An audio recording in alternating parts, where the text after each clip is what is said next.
Three, two, All right, so one. this is the show that's on your Apple Plus. Pops up. It's the Colin Farrell show that keeps popping up on your Apple Plus one. Yes. So the premise of it's a very intriguing show. They've got a lot on there. I want to see the one with, God, go ahead, Jake Gyllenhaal. Oh yeah, that one just started. So we still got to get through Dark Matter. This one I'm going to run through, and then you can watch on your own time. Dark Matter's the other one. Yeah. Well, now I'm invested in the Bear, so everything off the fucking table. Yeah. Well, I mean, Just saying. Well, for eventually 2 we're going weeks, to run out of stuff. for yeah. 2 weeks until I catch up. Go ahead. So Sugar is, and the description sets it up fairly well. It's kind of where I'm going to look as you could call it like a neo-noir detective story. So he's this PI, and he's That's hired. a private investigator. Sorry. He's hired by a Hollywood producer, so who's played by James Cromwell, and he's like an old style Hollywood producer. Did like like Hitchcock movies, shit like that. Okay. Like that level of producer, and to find his missing granddaughter. In real life. Well, I mean, in the show. That's what I meant. Yeah.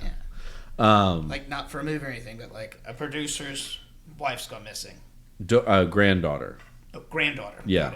Got it. You just said that. I was confused by a text message. So that's the general premise, and then like the first half of the series is going through all the ins and outs of this investigation, and so it's set in modern day, so this isn't like a period piece. Yeah. Okay, I thought it was a period piece. No. Although a lot of the storylines and stuff like that are very similar to say like it's. So part of Kirby. Part of Colin Farrell's character is, I'm going to get to her in a minute, is he's really into cinema. So there's all these references, whether like they do like a cut scene to like an old film noir like Jimmy Cagney movie, or there's Get it? Come on. Come on. Humphrey Bogart. Yes. There as it well is. as they do a couple of shots into like Double Indemnity, which is like the quintessential film noir movie. But anyway, so all of this is interspliced with the and it's the actual footage of those things, right? Yeah. Okay. And and there's times like Colin Farrell's character will reference other movies. Like there's one where he's like, I feel like I'm in that movie with Russell Crowe. What was it? Oh, L.A. Confidential. And when you said that, when you yeah, private investigator and movie, I went, oh, it's L.A. Confidential. Right. Which fantastic movie. We everybody, we should go. Yeah. We should rewatch that. Yeah. So anyway, so that's part of his character, and then there's these. So in order to find the granddaughter, he's got to investigate the family. So again, this is present day.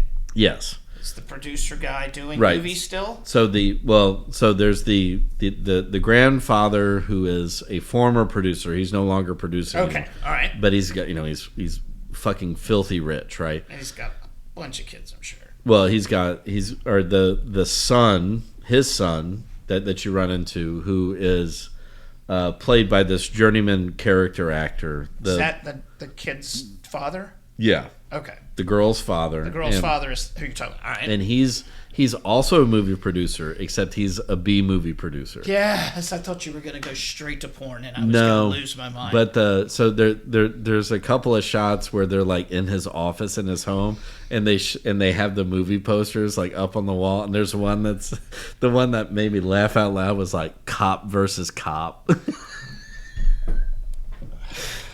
And again, like this is it's a semi-serious show, so like when those little nuggets are dropped in the background, it's like, oh, that's fucking genius. Like, who does the? Go ahead, continue. So I've got it right. The actor who plays his son I don't know his name. The only role I can remember him from is that Michael Keaton movie where it's him and Christopher Lloyd and Peter Boyle, and they're all like from an insane asylum, and they go to New York, and he's the psychiatrist who's accompanying them on the field trip. I vaguely remember that, but it's a great movie. It's fucking funny as shit. The Dream Team was the name of the movie. Yeah. Okay, yeah. I know that movie. Yeah. I can remember that, but I stumbled on Humphrey Bogart. Anyway. And Pretty in Pink. Shut up. I did the same thing. It's okay. Anyway, so then heard the grand. Oh. Yeah, the grand. Yeah, I mean. No, the guy who did the script did the screenplay for Old Boy and I Am Legend and Poseidon in the Cell. Yeah. Aha. So, I mean. Okay, all right, that's who did it. Go ahead. He's got some good stuff in there and some bad stuff. But I just ran through the highlights. But so, and at the beginning of this, you're going like, okay, like I'm really surprised at where this guy's going with it because I don't, he's kind of got an up and down track record, right? So, but anyway, back to the family. So especially, but go ahead. So the son is this B movie star, and then he has. Wait, he's a star. B movie producer. Okay. And then he has an ex-wife, which is played by Amy Ryan. Yep, I know who you're talking about. And then the other one. So that's the mother of the kid? No. She's just an ex-wife. Oh, where's mom? Mom is dead. Oh. And then, but so the Amy Ryan ex-wife is like supposed to be like kind of like a Joan Jett rocker. And then she ends up having this. A Joan Jett rocker. Yeah, an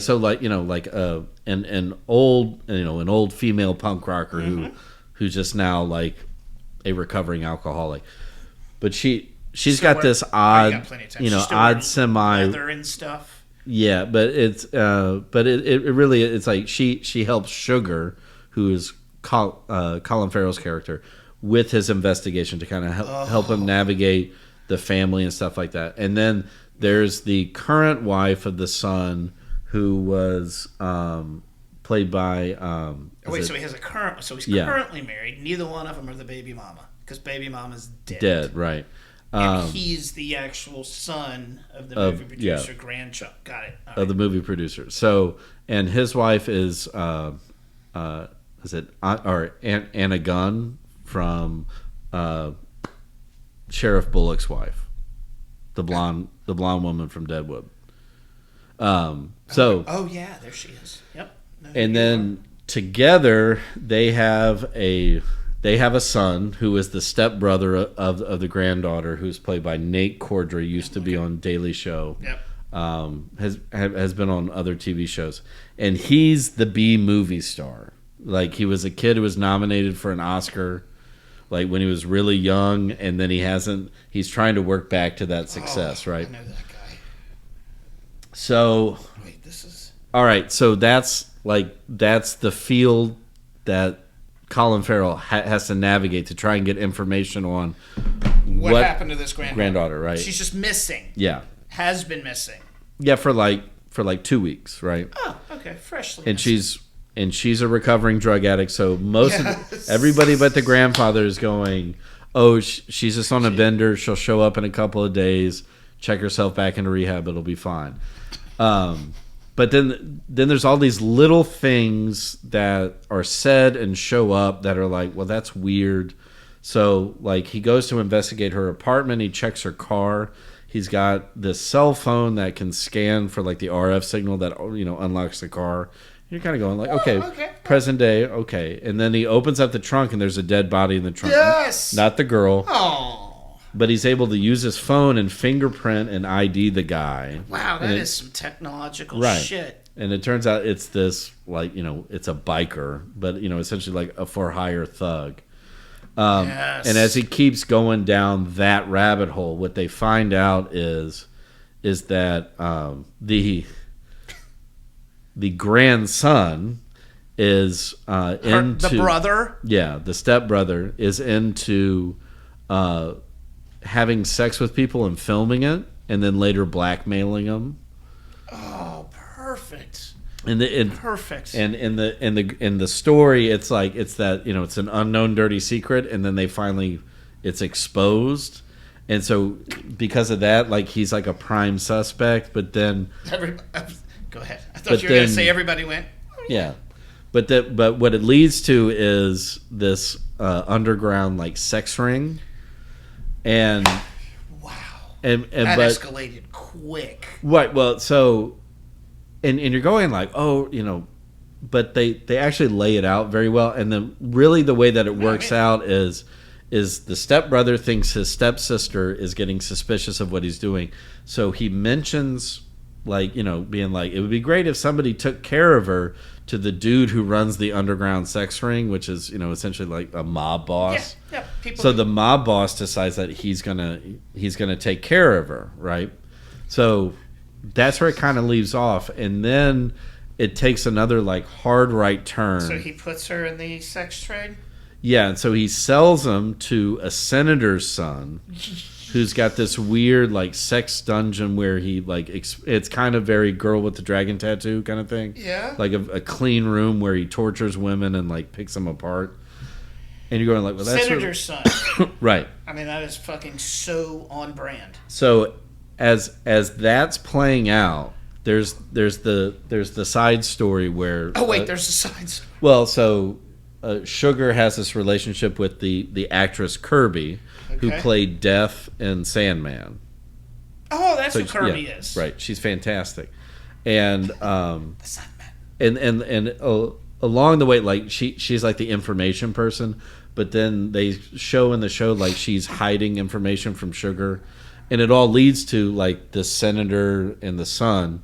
Well, of course. And so eventually Sugar realizes that the granddaughter is in the basement of this house of the senator's son. And then getting tortured and picked apart. Or being terrorized. Luckily he gets to her before she's been killed or anything like that. Just sodomized. Right. And then, so he finally finds her, returns her to the producer, who's like eternally grateful. Meanwhile, like the stepbrother had killed himself because of the story of him blackmailing women. What about the senator's son who's torturing all these? So Sugar ends up killing him with a ball-peen hammer. Yes, because the senator's son tries to kill him. But in the midst of this is that he finds out his like best friend, played by Kirby, was withholding information from him about the senator. And what it comes to find out, and like this is the big twist of the whole show, is that throughout the show, so like there's the technology aspect, and they keep saying like we're just here to observe and report.